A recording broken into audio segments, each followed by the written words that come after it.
Welcome to the Twinkle Talks EYFS podcast. Working in the early years is busy, funny, messy, and exhausting. Join me, Shána, some of the Twinkle EYFS team, special guest speakers, and other early years practitioners as we talk honestly about our experiences. Whether you're listening for CPD, on your commute, or to help you relax, Twinkle EYFS will share everything you need to know about all things early years. Hello, lovely listeners. It's Shána here from the Twinkle Talks EYFS podcast, here to bring you another great episode all about the craziness of early years. And we've got a really special episode today because I have an interview with the wonderful Lucy Lewin. And we're going to be talking about that dreaded phrase, COVID catch-up. How are we going to conquer it? All right. I know it's been a while. When we recorded this episode, it was nearly 4 years since the first lockdown began. So we thought it might be a really good time to talk about the effects of COVID on our children, because it's probably more than likely that the majority of the children in your settings were born either during or after the first lockdown. So 4 years ago, right? So let's see if we can tackle it together. Lucy has some really good advice that you should definitely take into consideration. I can't wait for you to hear about it. But first, we're going to play a little game. We put something on social media a couple of weeks ago. You might have seen this trending on TikTok and on other social media sites recently. It starts with, of course, I. So there's been quite a few we're going to do today. I'm an early years educator. Of course I. Let's see what results you gave us. Now, before I get started, we had loads of responses on social media. So I've picked quite a few that I want to share with you about what you said. And I'm going to group them into two categories. One, the hazards of the job, and two, superpowers. Like, there's definitely two different kinds of, I'm an early years teacher, of course I. So let's kick off with the hazards of the job. I'm an early years educator. Of course I have a freezer full of toys frozen in ice. Yeah, Hannah Crisp, me too. There's no room for food. What are you talking about? I'm an early years educator. Of course I've put my finger in poo while checking a nappy. Oh, Leanne Ducker. We might not admit it, but we have. I'm an early years educator. Of course I've pockets full of random toys, stones and twigs. Yep, Stephanie Marvin, I'm pretty sure you're speaking for all of us there. I'm an early years educator. Of course I don't know what bodily fluid the stain on my top is from. Oh, Jenny Hodgkin.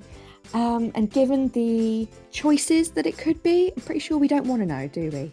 Ignorance is bliss in this case. I'm an early years educator. Of course I have dry, sore hands from washing them. Hayley Dixon, me too. Get that moisturiser, girl. I'm an early years educator. Of course I'm covered in paint. Jackie Hunter, sounds like a great day to me. I'm an early years educator. Of course I have all the lurgies. Kate Marriott, don't we? You know what? Every half term and end of term as well, right? It suddenly hits us. Why? I'm an early years educator. Of course I have glitter in my bra. Mandy Shirley, look, if you can invent a magic bra that does not collect glitter, I will pay you all my money. And the last one from the hazards of the job category, I'm an early years educator. Of course I have a bogey on my shoulder. Kelly Cusack, that's just what happens when you get down on their level. You know what I'm saying? This is just what happens. This is the price we pay. Bogeys on the shoulder. Okay, so that was a great category. Now let's look at the other category. I would call them superpowers. So here we go. I'm an early years educator. Of course I know multiple stories off by heart. Oh, Hannah Charland, me too. Which ones have I got? The Very Hungry Caterpillar, pretty much every Julia Donaldson book, John Klassen books. I mean, take your pick. We got them all. Related to that, I'm an early years educator. Of course I change my voice when I read stories. Look, Rachel Rooney, look, we are just wasted in this job. CBBS wouldn't be begging for us, okay? Let's put our applications in now. I'm an early years educator. Of course I know the Baby Shark dance. Thanks, Sam Owen Smith. Now I've got that song stuck in my head for the rest of the day. I'm an early years educator. Of course I look at a cardboard box and think of 100 uses for it. Shelley Allen, that junk model. You want it made, we'll make it. Guitar, done. Car, done. Aeroplane, no problem. We got this. I'm an early years educator. Of course I make up songs for everything. Jade Prest, It's a skill. All right, you need to brush your teeth. Let's make a song. We need to tidy up. Let's make a song. We need to put our shoes on. Let's make a song. I'm an early years educator. Of course, I dress up in silly hats. Julie Carter, no one can pull them off like we do, just saying. I'm an early years educator.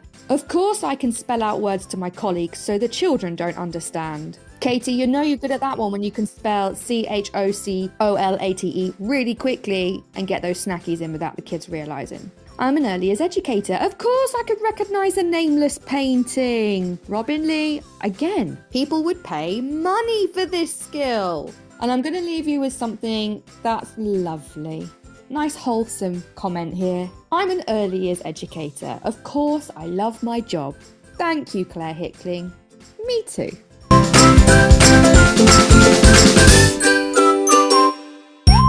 Oh, that was a really good one. You know what? I think they were absolutely hilarious. Thank you for everybody who took part. But for now, we're going to get on to our main event of the episode, and I'm going to be talking to a very special lady called Lucy Lewin all about conquering COVID catch-up.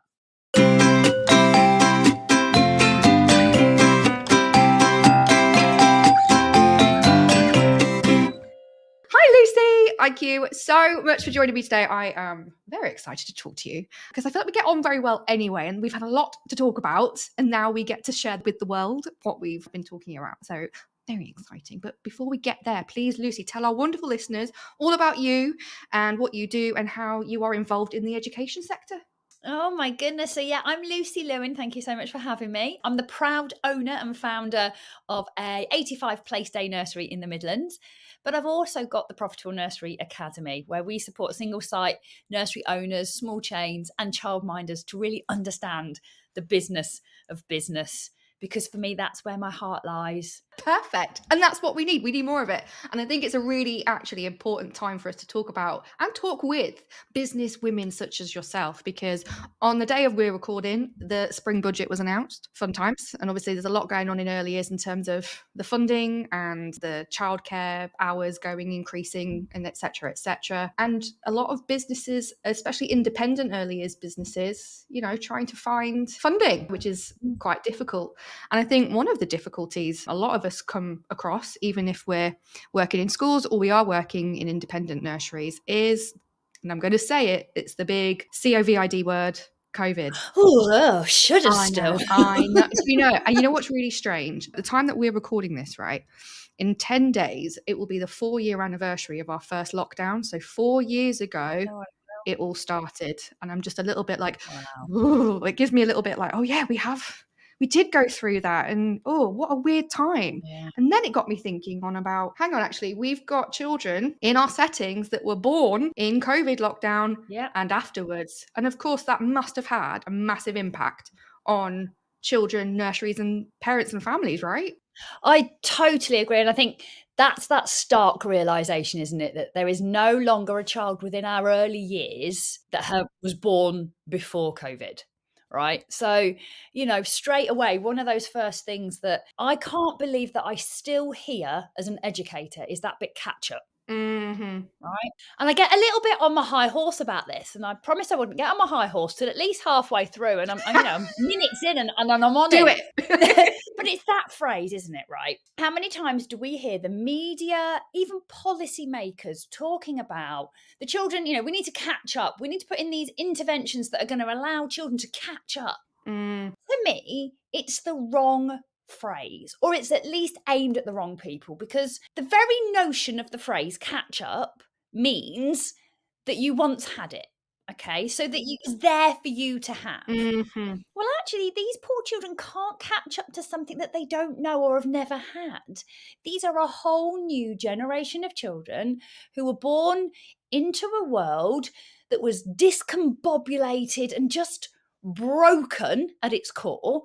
We had no idea when the light was going to shine again. We had no idea when normal, in inverted commas, was going to come back. So how can we ask them to catch up to children whose lives was completely different before the pandemic? I actually think, you know, it's us as educators that need to catch up, right? We need to position ourselves so much better in an understanding that the children in our early years settings right now are really desperate for a different style of education. We understand a lot about how children learn the interplay between different relationships, right? To get deep, and again, so early into this, if we think about something like Bremer's ecological system, where, children have their immediate family and then like the next bit, the next bit, the next bit. Some of these children are 4 years old and their world has been as small as just their immediate family. So how can we expect them to go out into that kind of second, third, or even fourth level of interaction and adults confident and full of that kind of emotional resilience and energy when they've not ever experienced it? And I just think it makes me really sad that we can't see the role that we should be playing in that. And we deflect it back on the children and kind of say, right, well, the children need to catch up. We need them here on physical development. We need them here on, here, there, and everywhere. And I'm like, do you know really what I truly, almost in my core, see, hear, and believe that these children need is presence from us as an emotionally available adult, but also just some time to navigate now this new space they find themselves in with their peers. Because once upon a time, pre-COVID, these children probably spent lots of time with people the same height, the same age, or a little bit taller, or a little bit smaller. Yeah. They were inundated and surrounded by it in parks, think about pre-COVID, what the average weekend looked like. It definitely involved, for some parents, a soft play or a park or a swimming lesson or a dance, all those wonderful things. And then the pandemic came along and stripped that away. Yeah. So these children haven't had freedom to explore with each other. I notice children, when I watch them in my nursery, they are at least, I'm going to stick my neck out on this one, 2 years, I'd say, behind those stages of play where we would usually expect a 4-year-old to be. I'm watching 4-year-olds that are not yet able to engage in that kind of pro-social play. They're just playing alongside each other. We would usually see coming out of our baby room, definitely in our toddler room. And I just think there's definitely a serious lack in those serve and return interactions. It reminds me of when my eldest daughter was a little girl. My mum, bless her, she's no longer with us and hasn't been with us for a number of years. But my mum was a real stickler for, look at grandma when you're talking to me. Look at grandma. Now, I know there are the kind of movements around whether or not that's okay or not, but it definitely teaches children about that kind of, the art of conversation, I think I want to call it. Right. I really noticed there's a difference in how children communicate with each other. It's a lot more... Actually, we're guilty of doing this as well ourselves with children around command and demand. Oh, yes. So there's a lot of sit here, do this, over here, have a drink, take your shoes off, hang your coat up, go to the toilet. Yeah. Those kind of conversations that spark children to think. We're not sparking that kind of metacognition and letting children understand that we think as adults and sharing those moments with them so they have opportunity to think. I notice it with children, they don't converse with each other. They are mini versions of these commanding and demanding adults. And it makes me really sad because I think children can spark some wonderful conversations. Their curiosity, their awe and wonder that the world presents them is really amazing. Like if you literally sit alongside kind of a 3 or 4-year-old and take the time to be present in their world without leading or taking over, they are really curious little beings. And they are so funny. Oh my like the things that they come out with, it's like I would never have thought of something like that. And it's you do get to see literally a different perspective on the world, don't you? So I think there is something to be said about learning from our kids as well as them learning from us. I totally, and I think there was a lot going on from an educator's point of view during COVID, right? Like you said, it's almost 4 years ago. So from that kind of period, 23rd of March, which is when I suspended my services in my nursery, until the 18th of May, we were all at home. Okay. All of my team were waiting for the return. We were in constant contact with our parents and we were doing some virtually type stuff. But what was really fascinating is just that kind of pressure that was on us as educators to get ready for the children, for these children that we didn't know what to expect. You know, everything was Yes. the unexpected. Now that's exhausting. I'm going to be honest, Lucy, it was terrifying for me. Like and I'm not even exaggerating here. I had to have a lot of therapy work to do with this. And I was diagnosed with PTSD after this because when the lockdown came, I lost my job because I was a supply teacher at the time. Right. And it was that loophole that independent and, you know, business owners, like I'm sure a lot of childminders and people who were feeling this too, supply, you were just skipped, you were you were missed in that net of, oh right, the government will come and give you. We weren't included in that, and I lost everything. I lost my house, I lost my job, I lost everything. But then it was like, okay, well, I had to go and move in with my parents, and it was honestly horrendous. And then having to try and find a job and put myself at risk, because obviously everyone was saying, we don't know what COVID is, the whole world's locking down. It was absolutely terrifying. I've got autoimmune diseases, but I was like, I have to pay the bills. Yeah. I have to put myself, I'm going to send leaflets to all of my family's kids and be like, you know what, your doctors and nurses, let me go and babysit your children while you go and do life-saving work. Yeah. I had to put myself at risk in order to pay the bills.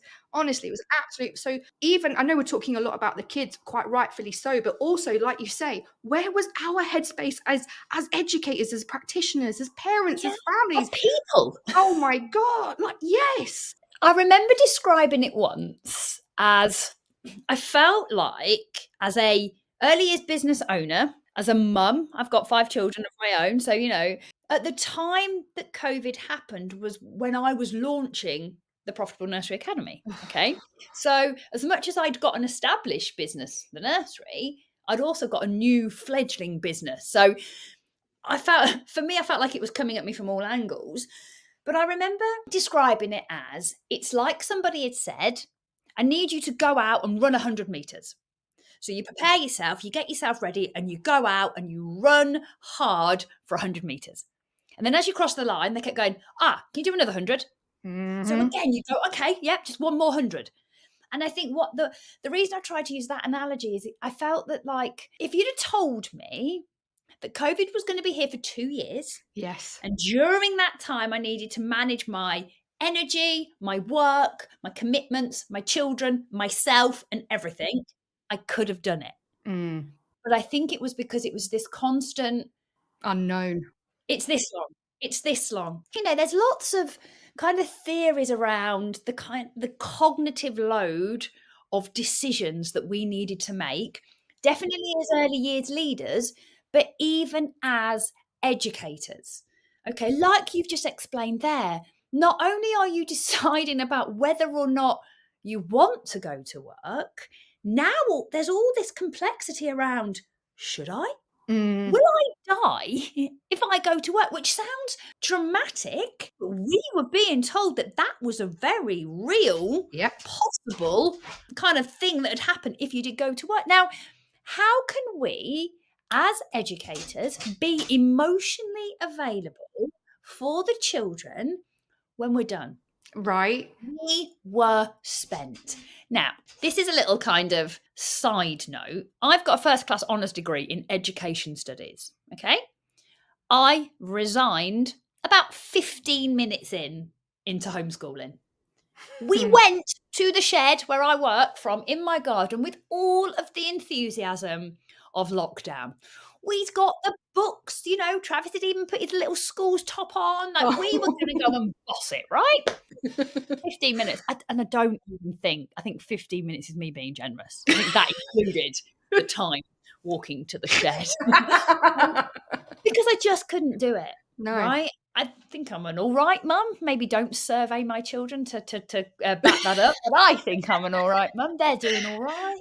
But at the same time, it's like the pressure on me to now navigate the uncertainty that was unfolding was huge. And the reason I kind of, sorry to take us back there, but I think what I'm trying to say here is, even if you were a lucky person in COVID, and by lucky, I mean you had a garden, you managed to not lose anybody significant to you during that time, and were able to just plod through, then there are still chances that the children have not had a fully cultural capitaled introduction into the world. Absolutely. Right? I remember sitting in lockdown and trying to explain to people, you know, like when we were like a couple of years in and saying, we've now lived in kind of with like the social restrictions on our lives for a year, let's say, or 6 months. If you're 4 years old, that's a quarter of your life. Mm-hmm. You know, the equivalent for me would be kind of 10, 15 years of it. Yeah. Maybe 10. Yeah, let's not age myself too much. 10 years. Let's be careful how many years I add on. You mean there. 5 years, dear? 5, you know. No, because I'm 43. So actually, the reality is, you know, a quarter of my life, like theirs, would be a considerable amount of time. And I think that was the magnitude of it. And I also think, you asked my children, right? And they had a lovely time in COVID. They really loved the fact that they weren't in the mundane of school. But at the same time, I think, especially Travis, actually, the youngest, is probably he doesn't understand the real benefits of school because his schooling has been so sporadic. And I think it's a crazy place to be. And I think, remembering all of that mayhem, so not only are we living with COVID, not only have we got the social restrictions, not only have we got the uncertainty of just death, we also revise our EYFS. Oh, don't even, yeah.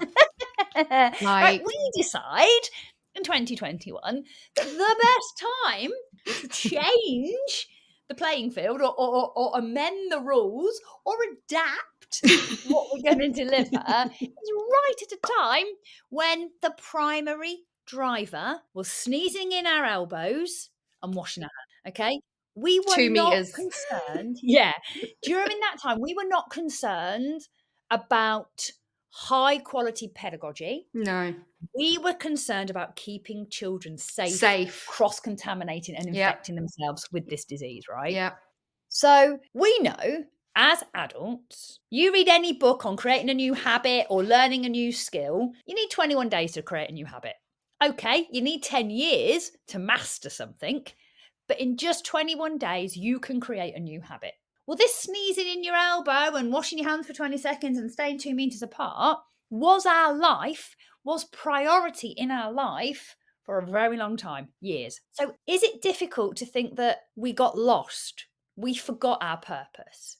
So then when we're trying to go back to it and we're using phrases like catch up and do this, that and the other, we've also got a new revised early years foundation stage to come to grips with. So we've got new children that have got new needs and a new outlook on life, mixed with a new early years foundation stage framework, mixed with most adults, that's a big statement, but I'm sticking with it, I like it, in a real kind of fight or flight, like you said, you know, and thank you for sharing that. You know, you had actual PTSD. Most people have had some form of trauma response to living the life through COVID. Yeah. Whether it's an extreme or just a low level, like I said, it shook the world. The world was hurting. And I think if we really want to make sure that we are supporting the children, I genuinely believe we've got to start with the adults. Yes, 100%. And there's all those cliches we could start now with, like, put your own safety mask on first. And you can't fill from an empty cup. Oh, look at us. But you know what? In the cliche is the hard truth. I saw something the other day that said, if all you had today was 40% and you gave that 40%, you've just given 100% of what you had. Exactly. Right? And I feel like whooping the air and going like, yeah. Mm-hmm. But it's so true. I think one of the big things that I've really noticed is as the children have kind of not lost their way but are different, we've got so caught up, I think, in driving educational outcomes, right? So maybe under the pre-notion of catching up or next steps, don't get me started on that. We'll come back. But I think, we've got so caught up in these academic achievements that because through the right place, right, everything we're doing comes from a real innate sense that we want to make sure these children have everything that they need.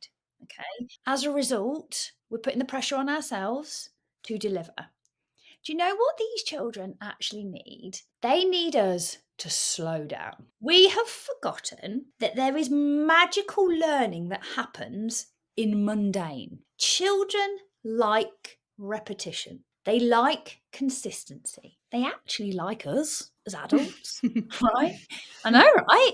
And you just think, some of them really like me, actually. And then when I'm feeling down, I'm like, I know where I'm going. Yeah. Hi, children. Who wants to give me a cuddle? Oh, Exactly. Yeah. But what I mean by this is, like, I watch this quite a lot and I see it's like we've got a routine and we're going to almost burn ourselves out under this misguided notion that the routine must happen or else. Mm-hmm.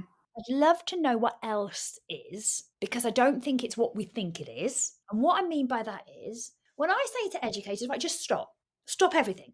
Don't think about planning, don't think about anything for a moment. Take a breath, ground yourself, take a few kind of real deep, purposeful breaths, and then now look around your room. And they're like, oh, right, yeah, something's different. Nothing's different apart from them. Right? We can't educate these children when we are so wound up ourselves.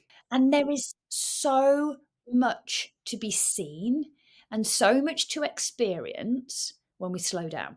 I think you've actually picked on something quite interesting there, because I feel like when we're talking about COVID and now, like you say, the most important thing, I think, is being present. Yeah. And we weren't able to do that during COVID because we were fearful of the future. So we weren't in the present. So like you say, no matter if we had a relatively calm experience of lockdown or not, we were still not in the present. We had to be thinking about the future. The entire world was. It just turned everything upside down. So we could not be present with ourselves. We could not be present with our businesses, with our children, with our families, with anything.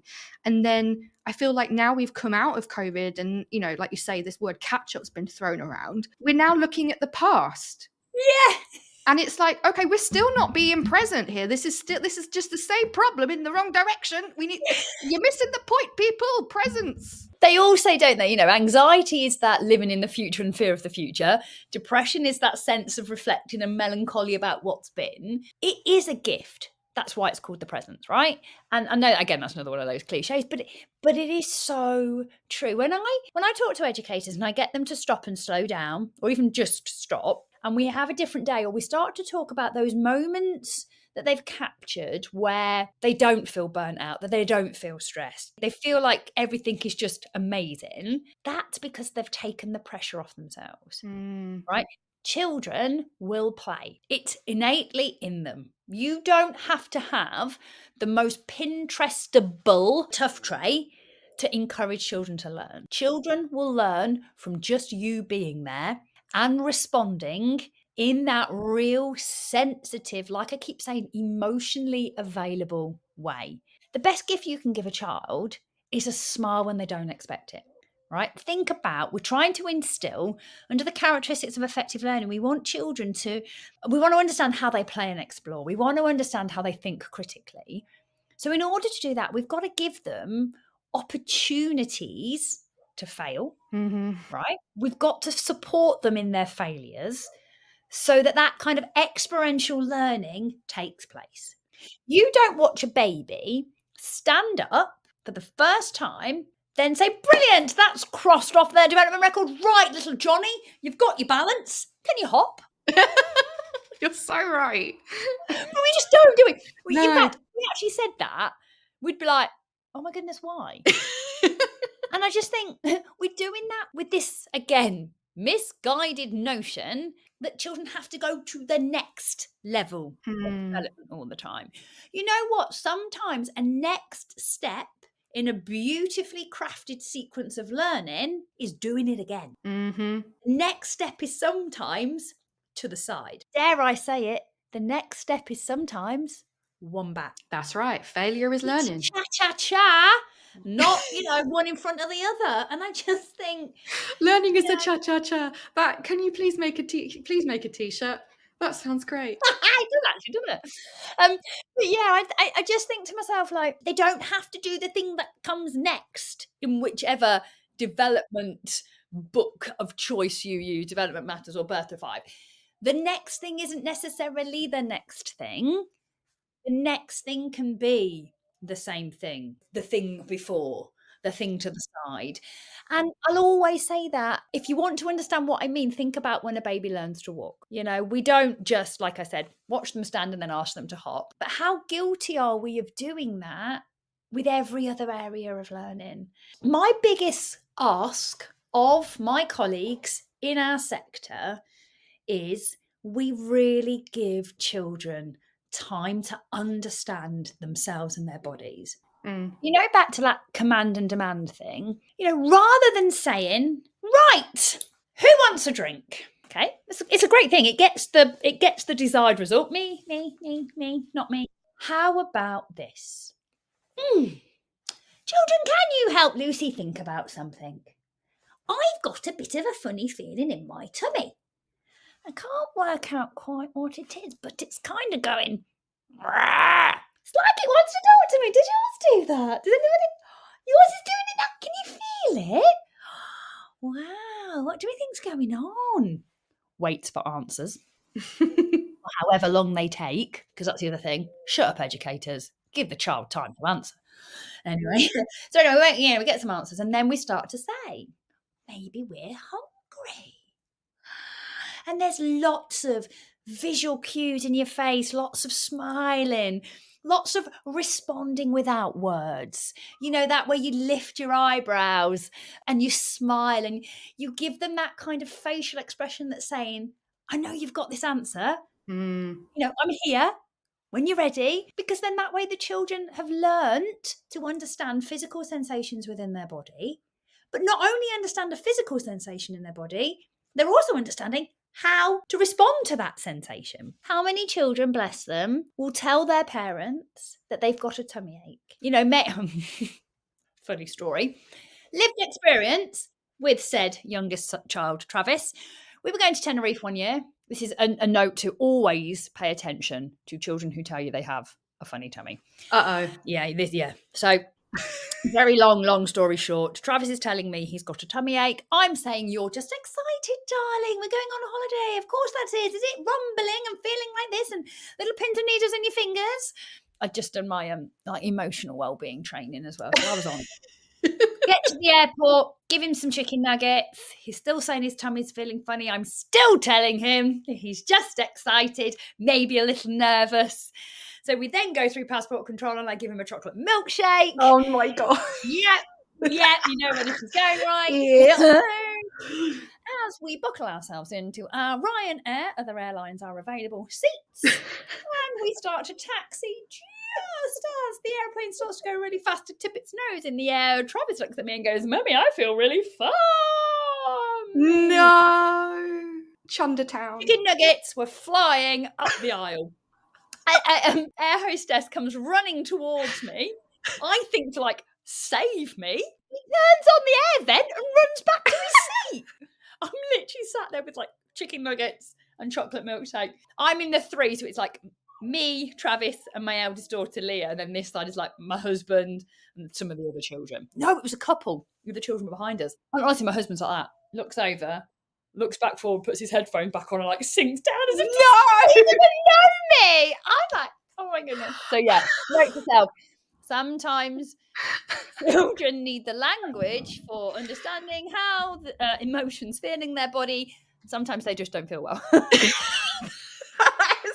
I feel like we've all been there. I'm sure every one of us who's listening has got a story where either it's been in a setting or their own kids, like you on holiday, being like, oh, I don't feel, I've got, something's wrong. Oh, you'll be fine. And you're like, oh, whoops. You're not fine. No, It you're was not. the face of the couple that had sat next to my husband on the journey home when we all got on the same plane again. They kind of went, No. oh, God. I don't know. It was fine. It was a bug. We've all had it, but we're all fine now. We're going to fly with everything inside. Oh, that's so funny. But a funny story as this is, it's a good story because it's teaching us actually we need to listen to our kids. And what are our kids telling us right now from the whole COVID experience? What are they saying right now? These expectations that we're here before them do not apply to them. We need to listen to where they are now. And you know what? That's that whole thing again that links back to presence, isn't it? You know, we need to teach these children at the point of learning. And what I mean by that is, yes, as adults, we need to ensure that we have planned a sequence of learning that is going to support their development. Not the activity necessarily. The activity is the thing that we use to hook them in to our intended learning, okay? But I think in order for us to really implement that sequence of learning, we've got to understand the children. We've got to be present with them. We have got to be able to notice a moment where they might be deeply involved in play of some description. The skilled educator goes into like stealth mode. We don't go in and throw a log on their learning by going, hey there, what colour is that and how many do you have and what's next and where are you going to put it? Yeah. We tiptoe in. Mm-hmm. And we sit like the children do on the periphery. We wait to be invited in. We are not there to spout our years of experience and knowledge all over their play. We're there to facilitate learning in the moment. So when an opportunity arises, I feel like this is like some kind of like David Attenborough. When the moment arises, the skillful educator nudges her way into the group. Okay, you need to do this now. So I'm expecting some YouTube shorts of Lucy going in and right, sorted. The children have noticed that she's there, but are not yet acknowledging her. He doesn't pounce. She waits to be allowed in. But it literally is that, isn't it? And it's like, it is. I think we see, and again, this is, educators are not doing any of these things for negative reasons. They're not intentionally getting this wrong. I think what a lot of often I see is they lack the system in place to keep them on track. We educators are like bowling balls.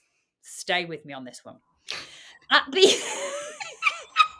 We've gone from David Attenborough's Discovery Channel to bowling. I love it. Right, we're bowling balls, right? And at the end, the pins are our desires and our dreams and the teaching and the learning and the children. The trouble we have is, unless we have those buffers up on the side, the chances are we can land in the gutter and completely miss all of the pins, right? Absolutely.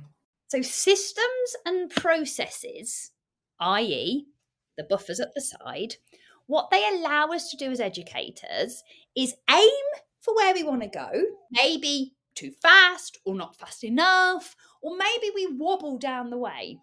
But with those buffers, things, for example, like peer observation, recording your own practice and playing it back and really critiquing what you saw, even recording the same observation from 3 different points to get 3 different views, and really deeply reflecting through the lens, though, of accountability, ownership and responsibility, not blame, excuses and denial, to really notice where we could have made improvements. Because actually, quite often, our heads are so full. We have so many things that we think we need to think about. We've got decision fatigue. We're not emotionally available. We're probably only firing on 40%. And then the children are presenting. Children's behaviour is a direct reflection of your practice, right? I'm going to stand by that statement that I made about 15 years ago until I'm proven wrong on it. Now, I can tell you, every educator whose classroom or room or environment is working smoothly stands there like, yes, this is a reflection of my practice. It's quite the opposite one when I'm going, well, the children's behaviour is a direct reflection of your practice when it looks like something out of Toy Story 3. Right? And they go, me? How is this me? And I'm like, don't shoot the messenger, but actually... But it's true. And I know that children need something different from us. And I do know and I respect that we are seeing an increase in children who have got additional needs and need additional things from us. And I really hear from my heart when people say, and how can I do it? I've got this priority, this priority, this priority, this priority, this priority. Yeah. How can I now do this, this, this, this, and this? Do you know what I'd say? Sack off all those other priorities and be present. Just for one day. Just one day. I've also got this little theory, right? It's not like a research with actual hard written evidence. This is from my lived experience for 15 years of having my nursery. But I believe to run an effective and efficient classroom, and I'm going to keep calling them classrooms because it's the easiest way to describe them. This could be your home if you're a childminder, this can be your room or whatever you tend to call the space where we educate children. But within that environment, I believe there are 3 key roles that you need to run a room effectively and efficiently. The first one is you need a caretaker. Okay, they are the person that is responsible for ensuring that care routines happen timely. So for example, they are the one that's checking that everybody, if they're potty training, is going to the toilet. They might be doing the nappies. They are making sure, remember it's a statutory requirement that children have free access to water. So however you do that within your setting, they're making sure that it's actually happening. Maybe they are also time checking when snack and looking for the children that are displaying signs of being hungry to make sure they get a snack, or making sure dinner happens or lunch whenever it's time. The second person is the observer. Now, usually you would pop this person in and around maybe the adult-led activity, so they can get those real good linked to the sequence of learning that you've set out in the day, but gets those really good observations of what the children are doing. But also that person can play a role in being a bit of a bystander to the observation and watching maybe from a more of a dynamics of the room. So they take that kind of helicopter view. They stand back and they look and they observe or notify where those floating children are and see if they can engage those children's interest into something else, and just have that more kind of learning perspective and observing what the children are doing with each other and the environment outlook. And then the third person is what I call the presence person. Easily described as, let's say we're doing hairdressers. When you walk in the room, they are the one currently with the apron on, all of the rollers in their hair, usually having a conversation around why Martha actually can't use the real scissors on the right? They're that person. Yeah, I've been that person several times. Yeah. Me too. That's, again, lived experience. Or if it's a train, they are the one that's going, I've got my ticket. Does anybody want my ticket? Where's my luggage? They are playing. They are playful. They are enjoying the children and everything that is wonderful about working in early years. They are the epitome of. They're able to do that because somebody else is on the care. The person is able to do the care and give that their best because somebody else is playful and enjoying the children. Those two things are able to happen because somebody else is observing the room or a particular activity. Yeah. So actually the net result of those 3 key responsibilities means the experience that the children get is amazing. They get 100% of the playful adult. They get 100% of the caring adult, and they get 100% of the environment, interaction and working with them from 3 people. Now, I'm not saying that all rooms have to have 3, because some, from a sustainability perspective or even kind of ratios, you might only have 2 people in your room. You might only even have 1. You might only have 1. Many times. I hope you've got a robust lone working policy in place if you can. The two, the kind of carer and the observer, are roles that can interlink with each other. I would never want to interlink the person that is present with the children in any other responsibility.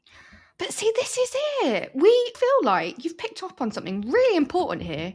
I'm just thinking, as you were saying all 3 of those things, I was like, yeah, I was trying to be all 3 all the time. And I think a lot of us resonate with that there is such an expectation on what we need to do. We're doing like 7 different roles in one. We're being the caregiver, we're being the observer, we're being the present person, we're being the one who moves learning on, we're being the safeguard, we're being, and it's like, it is a lot. We can't manage all of it. And I think a lot of that, maybe controversially, has a lot to do with policymakers, maybe systems, and or lack thereof that have been put upon us, like you say, to follow the system that we have been following thus far, and as we can see now, because COVID changed everything, is not fit for purpose. No. And I think what's really interesting is that you mentioned that there about kind of policymakers. And quite often, I think one of the most powerful questions we can have as early years educators and also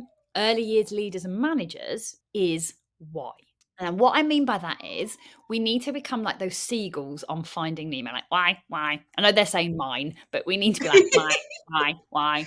Because actually, quite often in early years, we are very guilty of losing direction. Think back to like the bowling ball. We do that quite often. We just kind of get in that, it's because it's how we do it around here. Or we're not creating psychologically safe working environments as adults. We're not ever going to question why something happens. There's a really famous saying in the military that if you walk past something that you know is below standard and you let it happen, you've just created a new standard.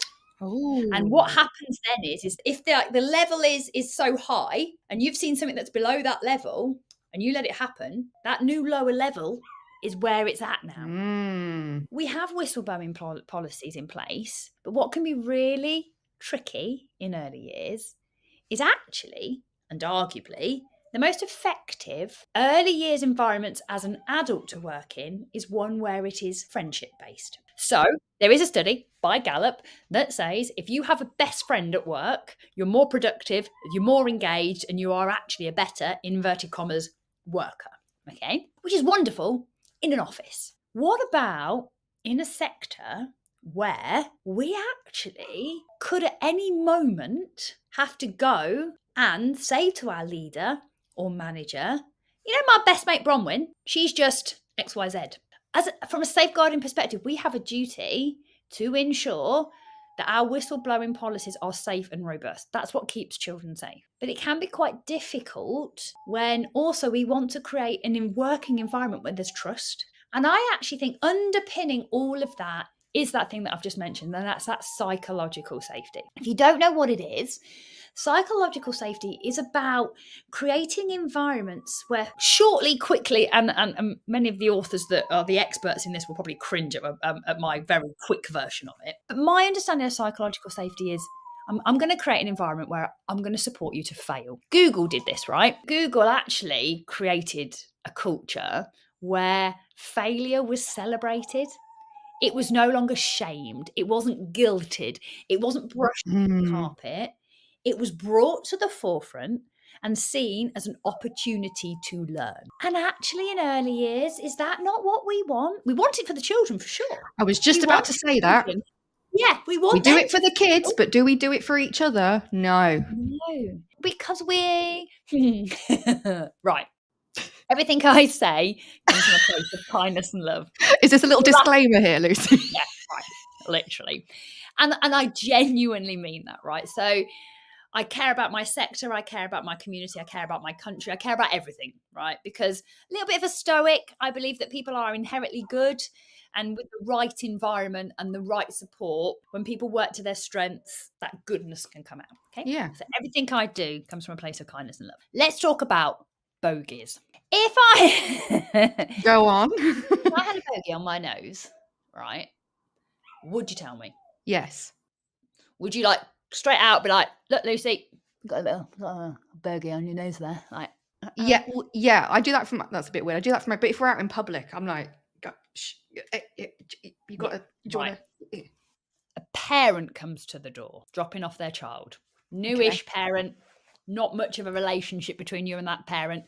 Big, green, slimy caterpillar style bogey hanging from their nose. Would you tell them? Probably not. Because I don't know them enough. I don't want to offend them. Like, I'm trying to help, but I don't know if they'll receive that as... So right there, we have a very quick analysis of kindness. Oh, no. Ruininous empathy, Kim Scott calls it in her book, Radical Candor. Because as humans, we want to be kind. We want to be nice. Yeah. We're not prepared to rumble with that moment of uncomfortableness in ourselves to do some good for somebody else, right? We justify it ourselves by going, oh, they'll be embarrassed. They won't like it. I can probably tell you, as somebody who has had a bogey on their nose, I'd rather you tell me, you that notices it, than allow me to walk around all day with a big fat caterpillar so bogey ringing out right. the nose, right? Oh, Lucy, you just called me out, girl. So what you need is, again, as Kim Scott calls it, radical candor. You need to care personally enough about somebody to challenge them directly. Like you said, with friends, with people who you know, it's easier because we know that they know we're coming from a place of kindness and love. Exactly. They know our intentions, and our intentions are good. Right. Yeah. Oh my God, you're so right. But at the end of the day, we can do that with each other. If we create a culture as adults where we're saying, you know what, from this day forward, we are going to care personally enough about each other to challenge things directly. We are no longer just going to be nice. We're not going to be cheerleaders and allow all of these substandard, impractical, and just things that we just are a bit meh to keep happening. We're going to actually kindly, because you can also be a what's it hole about all of this. I'm not saying you now just walk around being horrid to everybody, no. because that's not what we're talking about. No. I'm saying that we walk towards those courageous conversations, right? And notice there my choice of word. I often see people talking about the art of difficult conversations. Do you need to have a difficult conversation with your parents? Difficult. And I'm like, right, time out. No conversation I have with any parent is ever difficult. Sometimes I need to go and have a courageous conversation with them. Now, that shift in language is really important because rather than me going into something presupposing it's going to be difficult, I'm going into it thinking, I need to have a little bit of courage to do this. Already, it's a different mindset on me. So actually, thinking about, you know what, can I just offer you some feedback? Always contract when you're going to give somebody some feedback. And actually, if they say no, don't push. They've said no. Exactly. Yeah. And just say to them, okay, then if now's not a good time, can we catch up? Blah. Make that contract first and then say to them, right, I just wanted to say, I've just noticed this happen. And actually what I found really interesting is, did you know this, blah, blah, blah, and have a conversation with them. Now, as the receiver of feedback, remember, it's okay for that to hurt. It's natural to feel like you want to defend. But I say to you, how about the next time somebody offers you feedback and you do want to cry or lash out or attack? Because remember, quite often attack is a natural form of defense. Sit with it for a minute. Say nothing. Count to 10 and just think, okay.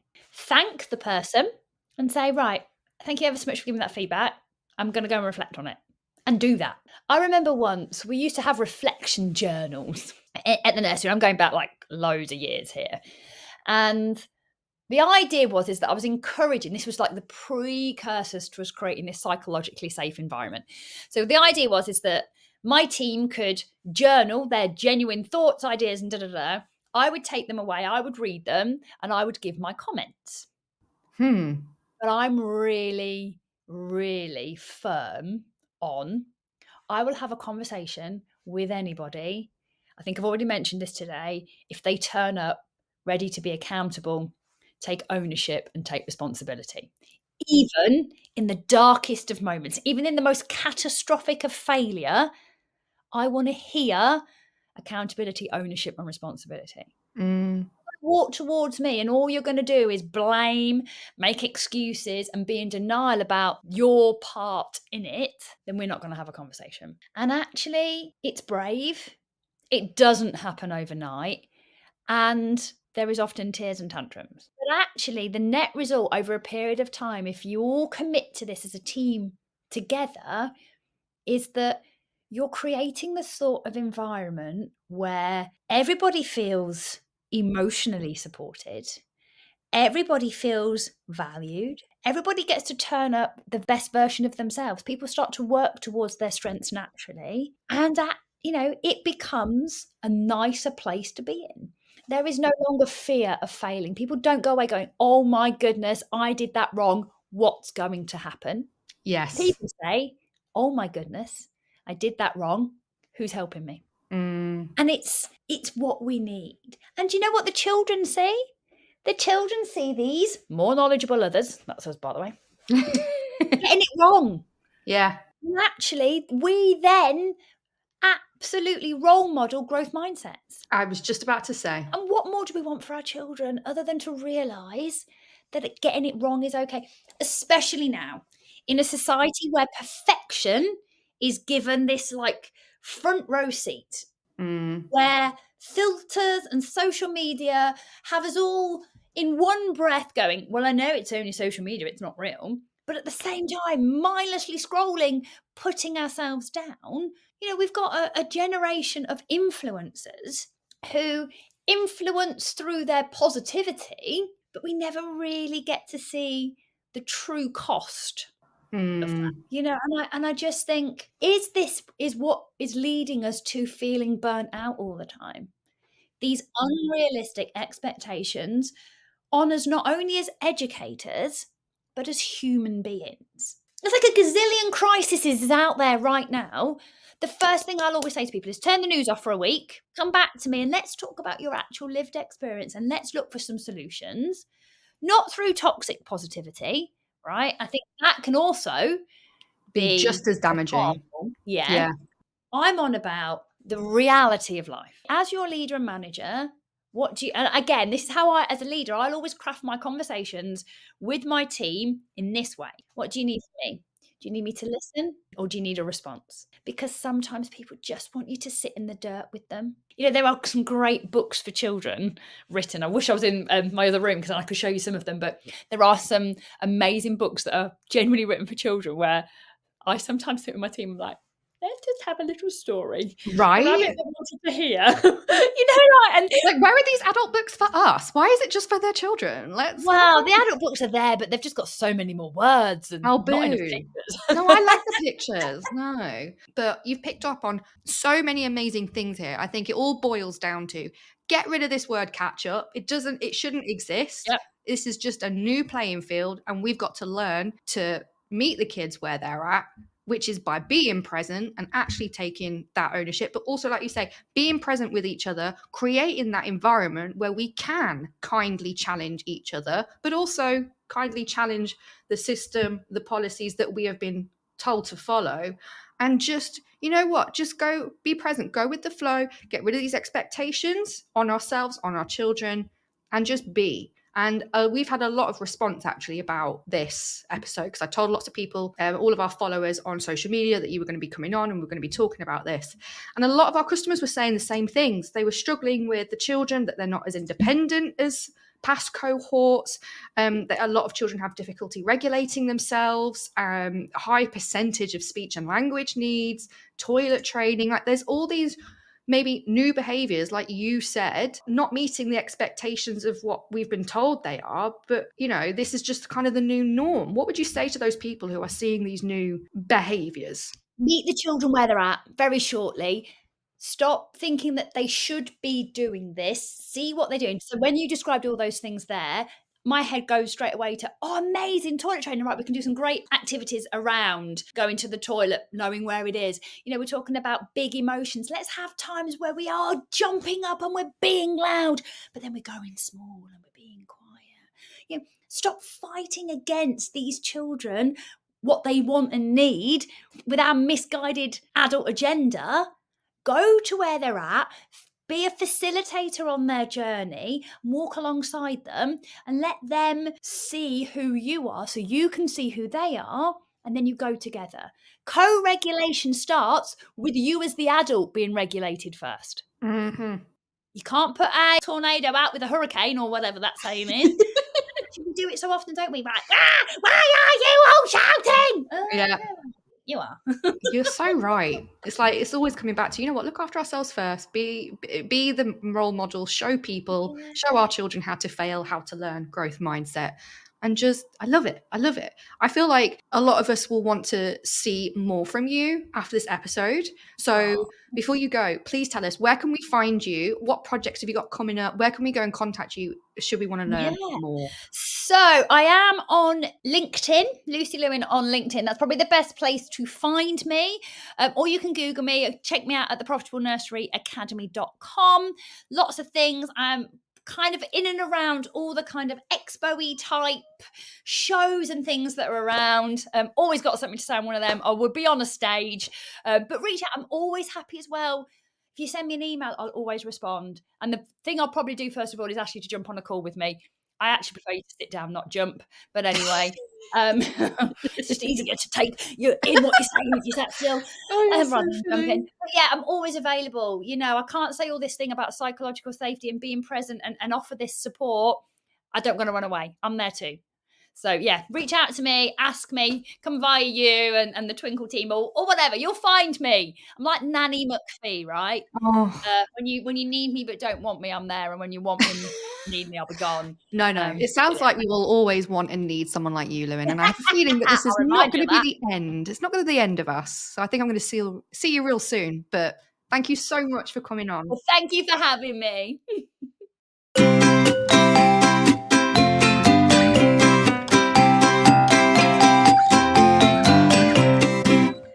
Oh, great. Thank you so much, Lucy. It was so enjoyable listening to hear her. Could you hear her passion as well? I definitely could. She's just got that energy, right? It's contagious. And we had so much to talk about. I probably will have another episode in store for you with Lucy. So if you want to watch this space and see some more work with her, if you don't want to wait that long though, head into our episode description where you can go and find her website, her LinkedIn, go contact her, go speak to the lady herself and get it from her. It was great. If you have also got any experiences or opinions or strategies or anything that you would like to talk about or ask, then please get in contact with us. On the podcast description, we have the links to all of our social media. Come and get in touch. Come and have a chat with us. We love it. We love to hear from you. And hopefully you love listening too. So until the next episode, have a great day and I'll see you soon.